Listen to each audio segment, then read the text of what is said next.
ពីយូរលង់ណាស់មកហើយមានសត្វក្រពើមួយអាស្រ័យនៅក្នុងបឹងធំ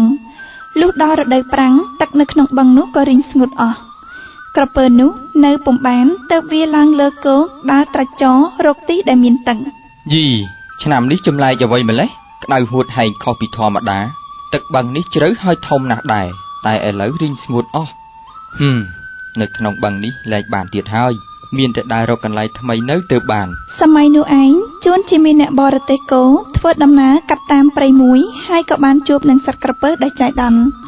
ក្រពើបានឃើញតាបរទេសមានចិត្តត្រេកអរណាស់ក៏ស្រែកសុំតាបរទេសនោះអាស្រ័យថាអោតាអើយសូមមេត្តាដល់ខ្ញុំផងខ្ញុំបានដើរស្វែងរកបឹងដែលមានទឹកមិនទាន់បាននៅឡើយត្បិតបឹងដែលខ្ញុំធ្លាប់អាស្រ័យនៅនោះរីងហួតអស់ហើយព្រោះពេលនេះខ្ញុំគ្មានអ្នកណាជាទីពឹងរបស់ខ្ញុំក្រៅពីតាទេសូមតាជួយនាំរូបខ្ញុំបាទនេះទៅដាក់ទីណាដែលមានទឹកផងចុះអូគួរឲ្យអាណិតណាស់តើមិនអីទេណាចាំតាជួយយ៉ាវឯងចុះតាបរទេសថាហើយក៏ដោះគោចេញពីនឹមបានឲ្យក្រពើវាឡើងលើទូករទេះរួចយកខ្សែចងរឹតខ្លួនរបស់វាព្រោះខ្លាចធ្លាក់ពីរទេះ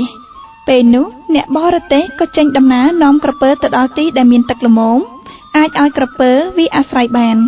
គាត់បាននិយាយប្រាប់ក្រពើថាចៅអើយទីនេះមានបឹងធំធំហើយមានទឹកគួរសមដែរណាចៅអាស្រ័យបានហើយចៅចូលទៅក្នុងបឹងនោះចុះឯសត្វក្រពើអកតញ្ញូមិនដឹងគុណស្របពេលដែលឃ្លានអាហារផងដោយអត់អាហារមកជាយូរថ្ងៃហើយនោះវាក៏បាននិយាយតបទៅតាអ្នកបរទេសវិញថាតាឯងនេះចងយើងភ្ជាប់នឹងតួរទេះយើងបានសេចក្តីវេទនាជាពន់ពេកណាស់តាឯងត្រូវឲ្យគោយើងមួយស៊ីទើបតាឯងរួចទោសបើមិនឲ្យគោដល់យើងទេយើងនឹងស៊ីតាឯងក្នុងពេលឥឡូវនេះតានោះលុះឮក្រពើពោលដូច្នេះក៏ផិតភ័យណាស់ទើបពោលអង្វរក្រពើថាណែក្រពើខ្ញុំមានគុណលើឯងបានដឹកនាំឯងមកដល់ទីនេះឥឡូវហេតុអីបានជាឯងចង់ស៊ីខ្ញុំវិញឯងមិនគួរមកពិឃាតខ្ញុំឡើយខ្ញុំមិនសុខចិត្តទេចាំខ្ញុំទៅរកចៅក្រមឲ្យជួយដោះស្រាយរឿងនេះសិនបើឃើញថាខ្ញុំខុសមែនខ្ញុំនឹងឲ្យឯងស៊ីពេលតាបរទេសថាដូច្នេះហើយក្រពើក៏យល់ព្រមថាអើតាឯងទៅរកចៅក្រមណាក៏ទៅចោះឲ្យឆាប់បន្តិចយើងនៅចាំតាឯងទីនេះ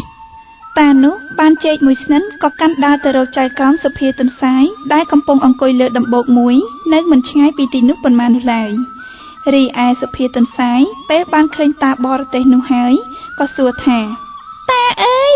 ហេតុអីបានជាយំយ៉ាងនេះចូលមកនេះសិនមកតាបរទេសបានប្រាប់អំពីដំណើររឿងសពក្រុមដល់សុភាទន្សាយបន្ទាប់មកក៏បានឲ្យចេកមួយស្និតនោះទៅទន្សាយ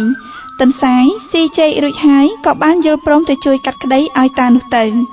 ពេលទៅដល់កន្លែងកើតហេតុទន្សាយបាននិយាយថាមើលចាក្រពើលោកតាបានជួយឯងពីទីកន្លែងដែលគ្មានទឹកស្នាក់អាស្រ័យរហូតមកដល់កន្លែងដែលសមគួរហើយម្ដេចក៏ចៅឯងចង់ស៊ីគាត់ទៅវិញក្រពើបានឆ្លើយថាគាត់បានយកខ្ញុំមកមែនតែគាត់ធ្វើបាបខ្ញុំណាស់ដោយចងអោបខ្លួនខ្ញុំទៅនឹងរទេះសែនតឹងរករើខ្លួនពុំរួចដកដង្ហើមក៏មិនចង់កើតតាម្ដេចក៏តាចងគ្នាតឹងម្លេះ